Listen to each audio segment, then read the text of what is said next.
Nous sommes sous occupation. Sous occupation politique. Et pour comprendre leur trahison, il faut remonter en arrière. Lorsqu'ils en étaient encore au stade des promesses et du conditionnement. Avec l'appui d'une milice médiatique financée, nous le savons, par une caste d'ultra-riches. Afin de propulser le ou la candidate précastée au pouvoir. Du moins, pour jouir de notre pouvoir. Car sans nous, sans notre consentement, ils n'en ont aucun. Il est à mon sens crucial de saisir l'importance de la supercherie du vote. Car tout, absolument tout ce qui en découle, repose là-dessus. Et ne sont autres que les symptômes d'une cause qu'ils portent, des symptômes qui sont tout ce que nous dénonçons. Précarité, violence, corruption, inégalité, souffrance, guerre, famine, réseau pédophile. La liste est aussi longue que celle dont ils ont besoin pour nous asservir et dont ils disposent, parce qu'ils le peuvent.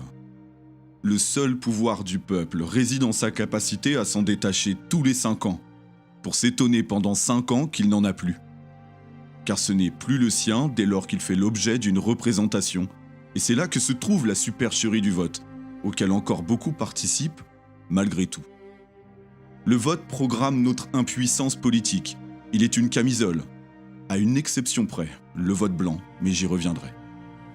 J'entends souvent dire qu'ils appliquent leur plan. Seulement, comprenons bien, pour qu'un plan fonctionne, il faut bien que l'ensemble des protagonistes y participent.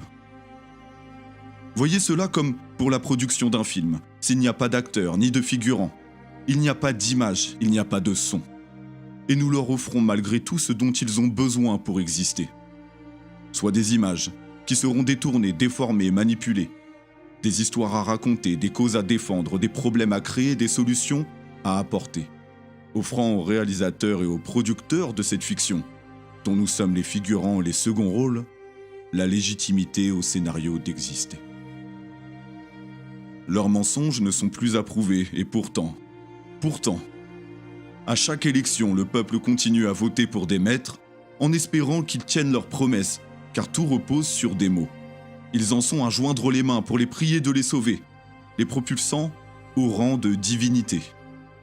Mais qui est assez dérangé pour dire « Votez pour moi !»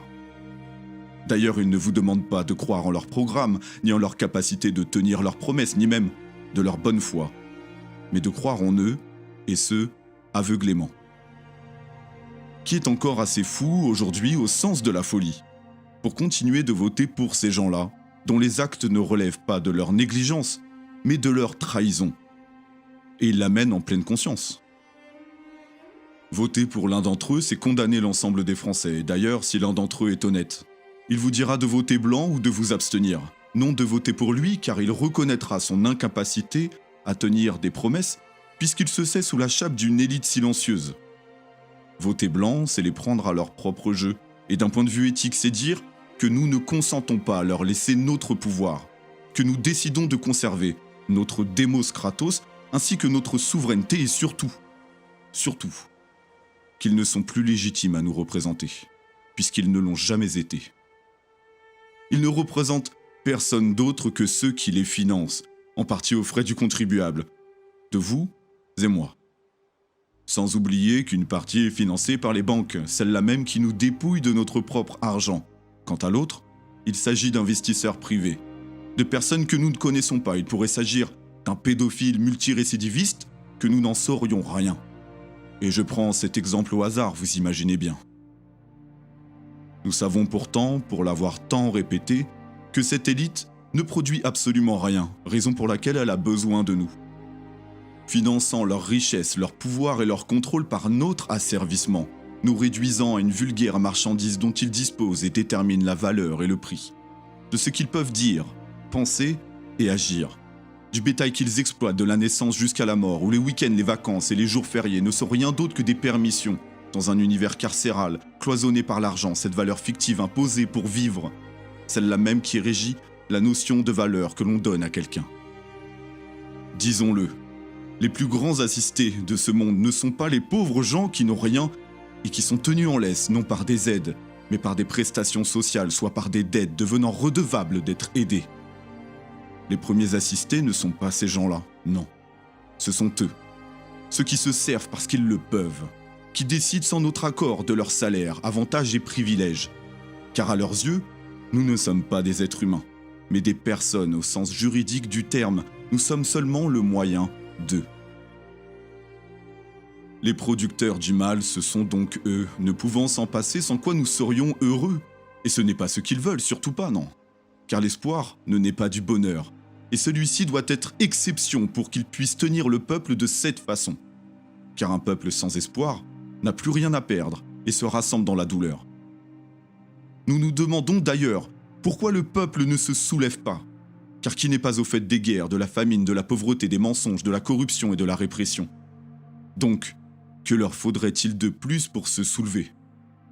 Que ça les concerne directement. Et en attendant, eh bien, beaucoup préfèrent être les bourreaux que les victimes. Il s'agit là de conformisme et de survie, lorsque la vérité se veut être synonyme de souffrance, de jugement, de rejet et de violence. 2022, ils y sont déjà tous. Et les opprimés, les laissés pour compte, ceux qui souffrent, devraient rentrer en contre-campagne présidentielle et agir dans leur entourage pour expliquer pourquoi il ne faut plus voter pour eux. Pourquoi le vote blanc peut devenir une arme. Car si nous atteignions un record historique, nous pourrions marquer l'histoire. Imaginez des chiffres allant au-delà de n'importe quel autre candidat, dans un combat des opprimés contre les oppresseurs, avec un seul bout de papier. Ils auront beau dire que le vote blanc ne compte pas. Aux yeux des Français, ils auront perdu. Et s'ils s'imposent, ce qu'ils feront évidemment, ils trahiront leur propre trahison en enlevant leur masque, se montrant tels qu'ils sont aux yeux de la nation. Et à ce moment-là, plus personne ne pourra dire qu'ils ne voient pas. Voilà ce qui est possible. Les pousser à se trahir aux yeux de tous, non seulement aux yeux de ceux qui souffrent. Dites-vous bien que si le vote blanc n'a aucune valeur, et n'oublions pas que ce sont eux qui le disent, eh bien, c'est qu'ils le craignent. Ils nous conditionnent à croire que ça ne sert à rien, que ça ne sera pas entendu, ni pris en compte. Mais demandons-nous pourquoi ? Ce que nous savons, c'est qu'ils l'ont mis dans le jeu de cartes et dans leur cabale. Nous savons, lorsque nous en connaissons les codes, que la dualité a toute son importance, que notre consentement fait légion pour que leur machination puisse exister. Une métaphore intéressante serait de prendre l'histoire des vampires, qui pour rentrer chez vous et pour vous vider de votre sang, de votre énergie vitale, ne peut s'y risquer sans votre invitation, soit votre accord. Sans quoi, il se désintègre. C'est un parallèle qui mérite d'être médité. C'était un plaisir pour moi de m'adresser à vous après une si longue absence. Œuvrons pour notre libération. Que Dieu vous garde et paix sur vous. C'était Jeffrey. Et je vous dis à bientôt. Comme vous le disiez, il y a une énergie dans le pays. Il y a une envie de changement. Il y a une forme de sentiment de mal-être terrible.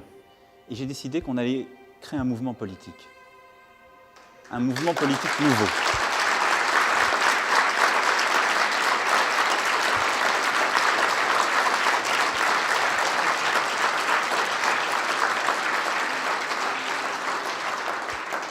J'entends certains qui pensent que notre pays est en déclin, que le pire est à venir, qu'au fond notre civilisation s'efface. J'en entends d'autres qui imaginent que la France peut continuer de descendre en pente douce. Le pays, notre pays, lui dans son ensemble, n'a pas échoué. Et il le sait, il le sent. Et c'est de là que naît ce divorce entre le peuple et ses gouvernants. Depuis 40 ans, nous n'avons pas réussi à régler le problème du chômage de masse. Nous ne pouvons pas demander sans cesse aux Français de faire des efforts sans fin. Nous devons regarder ensemble la vérité en face, débattre de ces grandes transformations à l'œuvre et dire où nous voulons aller. Les partis traditionnels, les intérêts acquis, qui ne poursuit plus, au fond, l'intérêt général, mais son propre intérêt, qui a transformé la vie des Français en simple décor de son propre théâtre d'ombre. La solution, elle est en nous.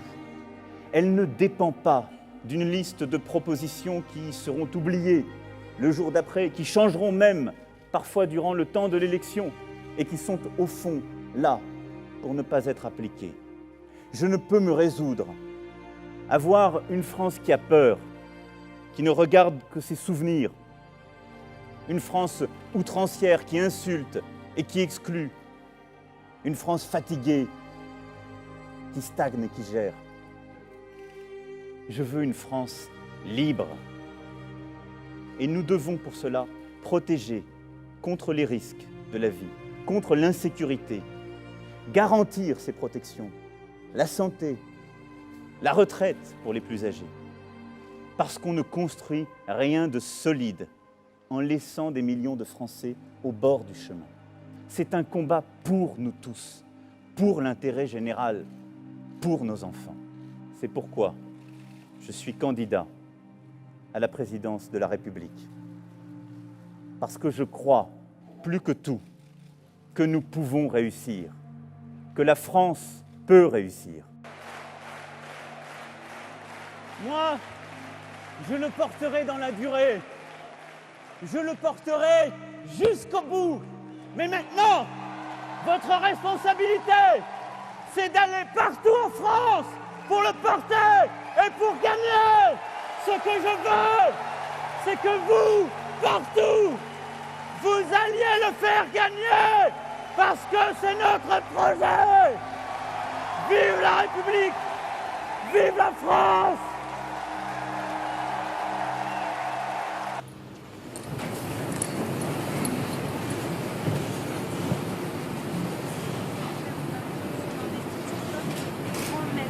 De l'ordre. Voici, on voit le président Emmanuel Macron qui vient de signer le procès-verbal de son investiture comme grand maître de l'ordre. Les Françaises et les Français qui se sentent oubliés par ce vaste mouvement du monde devront se voir mieux protégés. Tout ce qui forge notre solidarité nationale sera refondé, réinventé, fortifié. L'égalité face aux accidents de la vie sera renforcée. Tout ce qui fait de la France un pays sûr, où l'on peut vivre sans avoir peur, sera amplifié. La laïcité républicaine sera défendue. Nos forces de l'ordre, notre renseignement, nos armées réconfortées. C'est quelqu'un de bienveillant, d'extrêmement gentil, qui est exactement comme on l'imagine et qui correspond exactement à ce pourquoi, ce à quoi on croit. Il est jeune, il est beau, il est dynamique, il va nous redonner la vie. Et vous êtes obligé de les traîner ici pendant toute la nuit. Toute la nuit dans la rue, machin. C'est pas la joie. À vrai dire, madame, c'est pas la joie.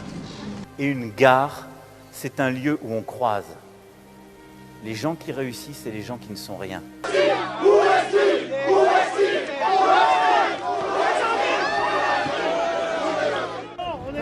Il est environ 17h lorsque les principaux heurts éclatent entre pompiers et forces de l'ordre. Ma responsabilité, c'est aussi de dire qu'il faut le dépenser intelligemment et efficacement. Et donc, oui pour le faire, oui pour investir dans la santé, c'est essentiel, mais oui pour le faire bien. Je traverse la rue, je vous en trouve, ils veulent simplement des gens qui sont prêts à travailler.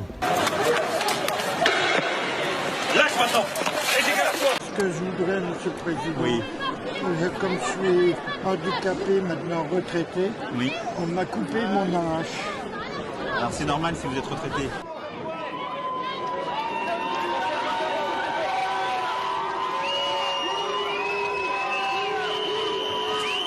À peu près à 1200, 1300 qui me permettrait d'avoir un bon pouvoir d'achat. Vous comprenez? La politique sociale, regardez. On met un pognon de dingue dans des minima sociaux, les gens ils sont quand même pauvres. Qu'ils enlèvent leur casque. J'ai eu un CRS, il a enlevé sa visière, il a discuté avec moi. Il sait très bien, lui aussi il est pris dans un étau. Sauf qu'au bout d'un moment, on doit être solidaire. N'est pas exactement le Gaulois réfractaire au changement, mais encore que. On est organisé dans les fermetures et des suppressions de postes. On remplace pas un départ sur deux en retraite si il y a des suppressions de postes, on n'y arrive pas tous les jours. C'est des suppressions de postes. Immédiatement, les forces de l'ordre répliquent avec des grenades, de gaz lacrymogène et l'usage des canons à eau.